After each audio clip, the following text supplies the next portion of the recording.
చూస్ country delight, live better. ఇప్పుడే country delight app ని download చేసుకోండి.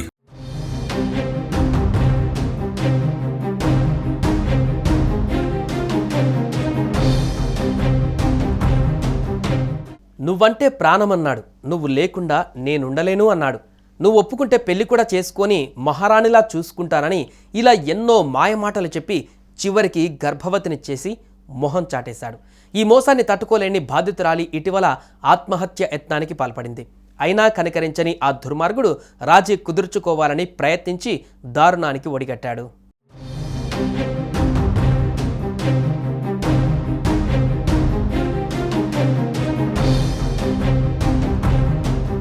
పూర్తి వివరాల్లోకి వెళ్తే ఫిలింనగర్కు చెందిన అర్చిత్ పసుపులేటి అనే 28 ఏళ్ల యువకుడు నగరంలోని ఓ సాఫ్ట్వేర్ కంపెనీలో పనిచేస్తున్నాడు. ఇతడికి 2 ఏళ్ల కిందట స్నేహితుల ద్వారా ఓ యువతి పరిచయమైంది. ఆ పరిచయం కాస్త ప్రేమగా మారడంతో పెళ్లి చేసుకుంటానని ఆ అమ్మాయిని నమ్మించాడు. దీంతో ఆ యువతి అతడి ప్రేమకు ఓకే చెప్పింది. అలా అర్చిత్ ఆ యువతి పైన అనేకసార్లు లైంగికంగా దాడికి పాల్పడ్డాడు. దీంతో ఆ అమ్మాయి గర్భం దాల్చడంతో అబార్షన్ చేయించాడు. ఇలా మరో 2 సార్లు ఆమెకు బలవంతంగా అబార్షన్ చేయించాడు ఈ దుర్మార్గుడు. ఇక పెళ్లి చేసుకోవాలని ఆ యువతి కోరగా అర్చిత్ మొహం చాటేశాడు.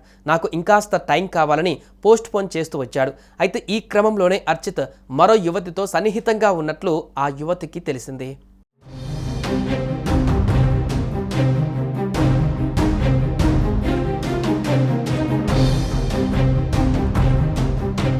కట్టలు తెంచుకునే కోపంతో ఊగిపోయిన ఆ అమ్మాయి అర్చిత్ ఇంటికి వెళ్లి మరీ నిలదీసింది. దీంతో అతడి కుటుంబ సభ్యులు ఆమెపై దాడి చేసి వెనక్కి పంపించేశారు. ఇంతేకాకుండా అందరి ముందు అవహేళన చేశాడు.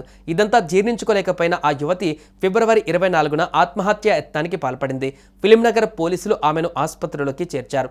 ఇక చికిత్స అనంతరం బాధితురాలు పోలీసులకు ఫిర్యాదు చేసింది. ఈ క్రమంలోనే అర్చిత్ కుటుంబ సభ్యులు ఆ యువతితో రాజీ కుదుర్చుకొని బలవంతంగా సంతకాలు కూడా తీసుకున్నారు.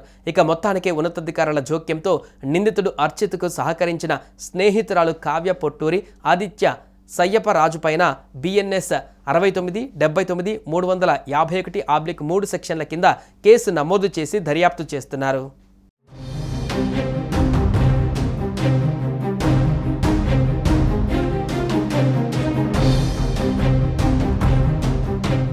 సుమన్ టీవీలో మీ పర్సనల్ అండ్ బిజినెస్ ప్రమోషన్స్ కోసం కింది నెంబర్కి కాంటాక్ట్ చేయండి.